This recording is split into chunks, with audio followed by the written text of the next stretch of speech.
इस ऐतिहासिक चुनाव की ऐतिहासिक घड़ी, वो ऐतिहासिक लम्हे जो शायद नौमान सरपंच मेरे साथ गाड़ी में सफर कर रहे थे तो कह रहे थे आज तक के इतिहास में, कामा के इतिहास में कोई राजनीतिक सभा हमने इतनी बड़ी नहीं देखी। तो ये ऐतिहासिक लम्हे हैं इस चुनाव के। साथियों, मैं सबसे पहले मेरे इलाके के तमाम मौजूद लोगों का हार्दिक स्वागत करता हूं, अभिनंदन करता हूं, आप सबका शुक्रिया अदा करता हूं। कैथवाड़ा की इस ऐतिहासिक सरजमीन पर इससे पहले हमने एक सभा और की थी। यार भाई यार नीचे कर ले साथियों, जुड़े पड़े यहाँ पे, बस कर रहा हूँ। कैथवाड़ा की सरजमीन पर 4 अक्टूबर को हमने सभा की थी। उस दिन भी मैंने ये कहा था कि जिस तरफ कैथवाड़ा का रुख मुड़ गया उस तरफ विधानसभा में विजय हो गई, उसके बाद जीत हो गई। और आज इस ऐतिहासिक दिन पर आपकी इतनी बड़ी तादाद में हाजिरी इस बात का संदेश दे रही है, जैसा नौमान सरपंच ने कहा कि 30 साल 40 साल के कुशासन और भ्रष्टाचार और अन्याय के खिलाफ इलाके का बच्चा जब खड़ा हो गया है तो इतनी बड़ी तादाद में लोग घरों से निकल गए हैं।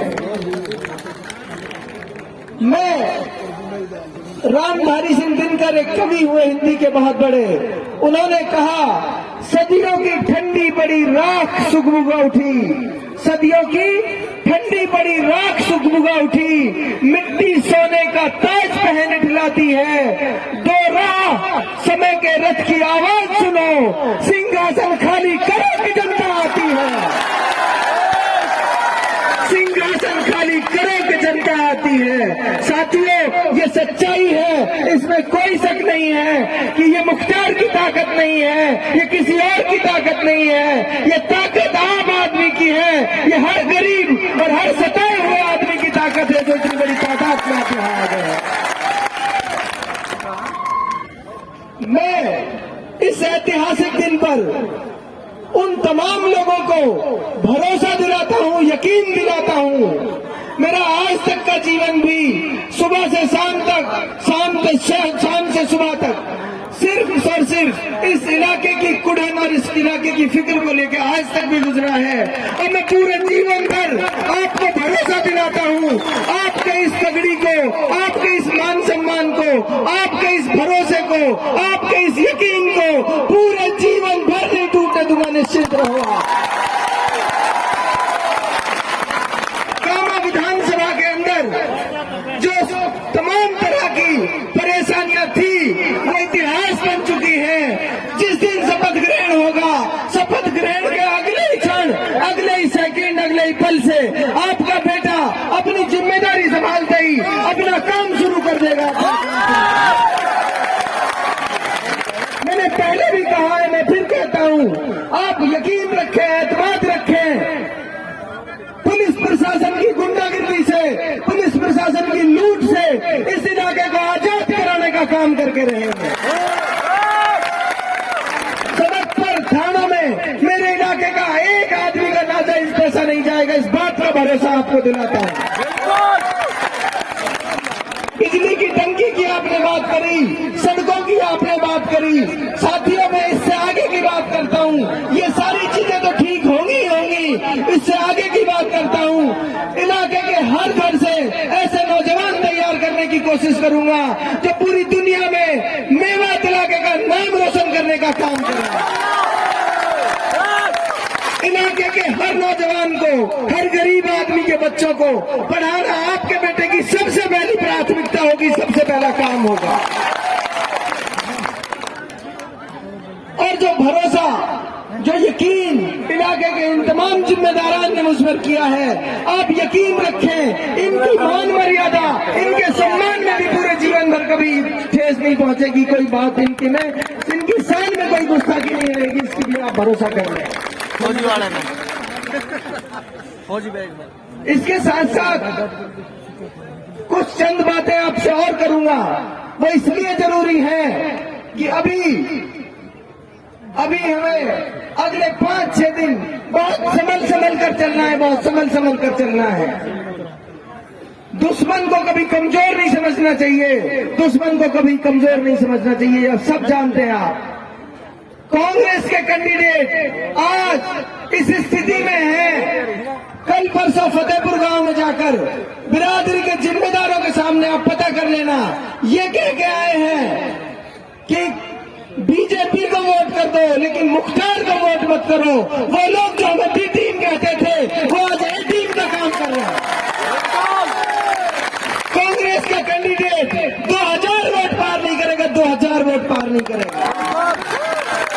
उनकी कोशिश ये है कि किसी भी तरह मुख्तार को रोका जाए। लेकिन उनसे कहना चाहता हूं इस मंच के माध्यम से आप सबके भरोसे पर उनकी जितनी ताकत है वो उतनी लगा लें। बीजेपी और कांग्रेस के कैंडिडेट दोनों मिलकर चुनाव लड़ लें, दोनों मिलकर उनकी जमानत जब्त हो जाएगी।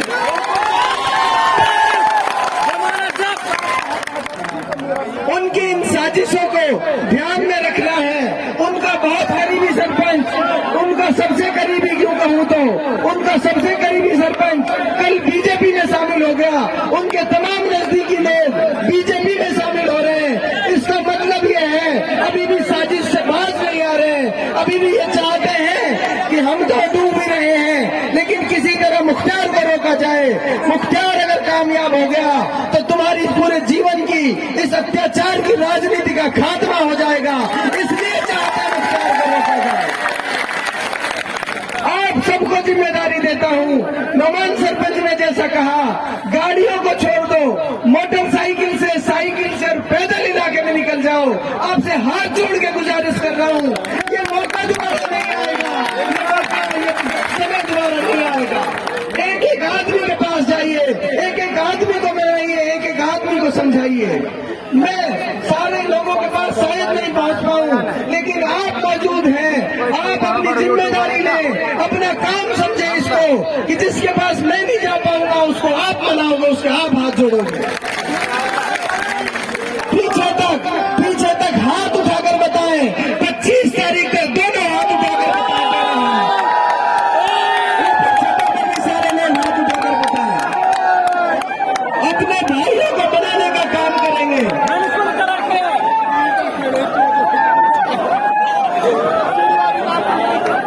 इनकी तमाम साजिशों को नाकाम करने का काम हम करेंगे।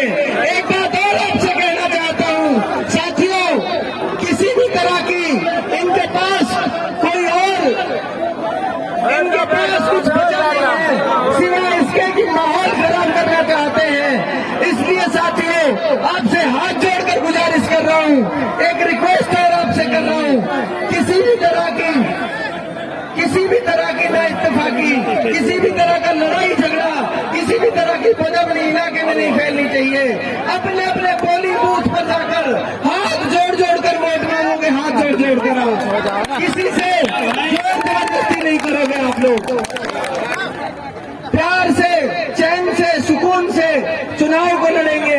किसी भी तरह की कोई तरह की भी बदमनी, कोई तरह का भी तनाव इलाके में पैदा नहीं होना चाहिए। नफरतें मिटाने के लिए हम आए हैं। भाई से भाई के बीच में जो दीवार खड़ी करी थी उस दीवार को गिराने का काम करेंगे। भाई से भाई के बीच में मोहब्बत लाने का काम करेंगे।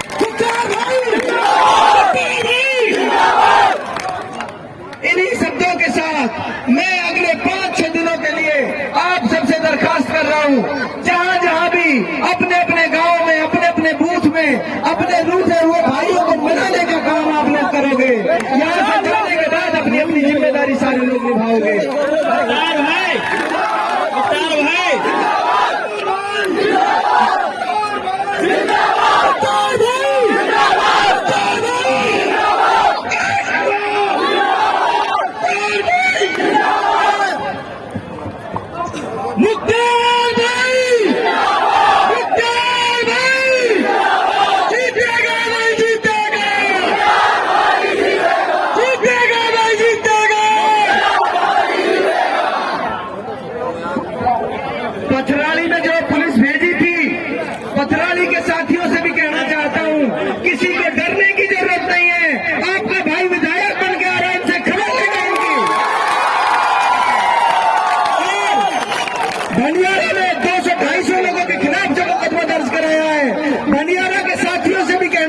हूँ, किसी के